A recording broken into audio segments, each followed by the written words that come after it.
wali Moscow iyo dunida galbeedka waa ay ku kala didsan yihiin talaabadii duulaan weerar ee Moscow ay ku qaaday Kiev bishii February 24keeda. dagaalka Moscow oo ahaa go'aan qaraar waxa uu u muuqdaa Putin marnaba in uusan ka weecin doonistiisa iyo danihiisa gaarka ah. cadaadiska ayaa ku kordhay isagu sadan iyo heela inaanu ka lahayn bay ka dhigan tahay marka la fasiro fariimihiisa iyo faalooyinkiisa gaarka ah.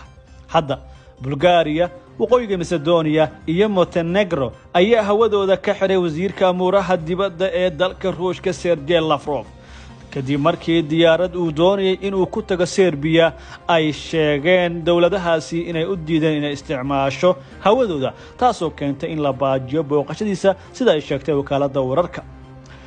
wargeyska dhanas ee ka soo baxa Serbia ayaa soo xigtay mas'uuliyiin ka tirsan gobolka isagoo sheegay in saddexda wadan ee Baltika ay mamnuuceen duulimaadyadii Lavrov ee ku socday caasimadda dalka Serbia oo ahayd booqasho qaran oo la qorsheeyay inay ahaato 6 bisha ee maanta ilaa iyo 7 bisha June oo biri ku beegan. warbixino iyo macluumaadyo kala duwan oo ay baahiyeen warbaahinta gudaha ee dalka Serbia gaar ahaan wargeyska lagu magacaabo Danas ayaa soo wariyay in ra'iisul wasaaraha Serbia uu ahadii sheegay in xaaladda imaatinka Lavrov ee dalka Serbia ay tahay mid aad u adag iyadoo ay u muuqatay mas'uuliyiinta wadankaasi ay la tacaalayaan duruufo adag iyo xaalado qalafsan oo aysan ku qeexi karin qorshayaashooda. docda kale warbaahinta Raashiyaanka ayaa soo xigatay ila sare oo ka tirsan wasaaradda arrimaha dibadda Ruushka oo xaqiijinaysa baajinta booqashadii wasiirka amuuraha dibadda ee dalka Ruushka Master Lavrov. diblomaasiyadeenu wali ma aysan baranin isgaarsiinta. tani waa ila hoose oo muujinaya xigashada xogta warbaahinta gudaha ee dalka Ruushka. Serbia waxay xiriir dhow la leedahay Ruushka waxayna ku guuleysatay inay iska difaacdo cadaadiskii reer galbeedka ee ahaa inay cambaarayaan duulaanka Ruushka ee Ukraine.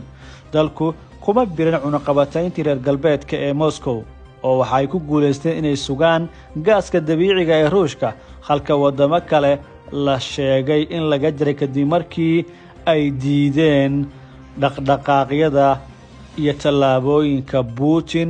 taasna waxay soo dedejisay inuu isbedel ku yimaado hab u fikirka hogaamiyaasha gobolka. Putin ayaa u muuqda mid aan marnaba u hoggaansamaynin cadaadiska sii kordhaya ee caalamka ka imaanaya.